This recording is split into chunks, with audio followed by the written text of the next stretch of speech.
Welcome back to Sindhuja's home dairy. ఈరోజు వీడియోలో సింపుల్గా 3 రాఖీలని ఇంట్లోనే ఏ విధంగా తయారు చేయొచ్చో చూపిస్తున్నానండి. ఇవి చాలా సులువుగా తయారు చేసుకోవచ్చండి. మనం చిన్నపిల్లల చేత కూడా తయారు చేయించవచ్చు. ఒక అరగంట సేపు ఆరడానికి టైం ఇస్తే రాఖీ రెడీ అయిపోతుందండి. దీనికి నేను సిల్క్ థ్రెడ్ని వాడానండి. ఇక్కడ మీ కలర్ చాయిస్ని బట్టి మీరు తయారు చేసుకోండి. వెనకాల బేస్ కోసం వాడే అట్టలు కూడా ఇంట్లోంచే వాడుకోవచ్చండి. చీర ఫాల్స్కి వెనకాల అట్టలు వస్తాయి కదండి, వాటిని రౌండ్గా కత్తిరించి వాడుకోవచ్చు. కొన్ని చీరల్లో కూడా అట్టలు వస్తాయి కదండి, వాటిని కూడా వాడుకోవచ్చు. పిల్లల పుస్తకాల అట్టలు లావుగా ఉంటే వాటిని కూడా వాడుకోవచ్చండి.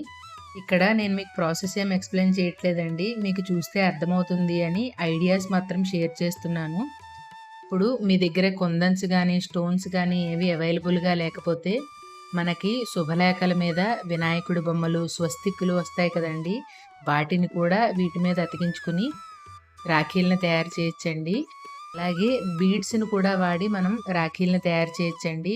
ఇక్కడ నేను షైనింగ్ బాగుంటుంది, అలాగే నా దగ్గర అవైలబుల్గా ఉంది అని సిల్క్ థ్రెడ్ని వాడానండి. ఒకవేళ మీ దగ్గర కాటన్ దారాలు ఉన్నాయనుకోండి, వాటితో కూడా తయారు చేయొచ్చండి. అలాగే వాటిని రకరకాలుగా అల్లుకుని కూడా మనం రాఖీలను తయారు చేయొచ్చు. ఇక్కడ నేను చేతికి కట్టడానికి బ్లౌజులకి గోటు వేస్తాను చూసారా, అలాంటి ఒక థ్రెడ్ని తీసుకుని వాడానండి. ఒకవేళ మీకు ఇది అవైలబుల్గా లేదు అనుకుంటే ఇక్కడ కూడా దారాన్ని 4-5 పోచలు పోసుకొని అటు ఇటు ముడులేసుకుని కూడా వాడుకోవచ్చు. ఏదైనా మన క్రియేటివిటీ అండి.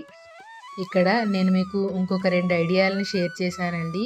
ఈ రాఖీలు ఏది కూడా ఎలా చేయాలి అని నేనేం ఎక్స్ప్లెయిన్ చేయట్లేదు, చూస్తే అర్థమవుతుంది అని నాకు వచ్చిన ఐడియాలను మీతో షేర్ చేసుకుంటున్నాను. ఒకవేళ మీకు ఎక్స్ప్లెనేషన్ కావాలి అంటే ప్రతిదీ కూడా షార్ట్ వీడియోలో అప్లోడ్ చేశానండి. అందులో చాలా క్లియర్గా ఏది ఎలా తయారు చేశానో ఎక్స్ప్లెయిన్ చేస్తూ అప్లోడ్ చేశానండి. మీకు గనక కావాలి అంటే లింకులు డిస్క్రిప్షన్లో ఇస్తాను, ఒకసారి చూడండి. మీరు ఇంతవరకు ఈ వీడియోలను చూస్తున్నారు అంటే ఈ ఛానల్లో కంటెంట్ మీకు నచ్చింది అని అనుకుంటున్నానండి. నచ్చితే లైక్ చేయండి, మీ ఫ్రెండ్స్ అండ్ ఫ్యామిలీకి షేర్ చేయండి. మిగతా వీడియో అంతా కూడా మ్యూజిక్లో పెడుతున్నాను, చూసేయండి. Thank you so much.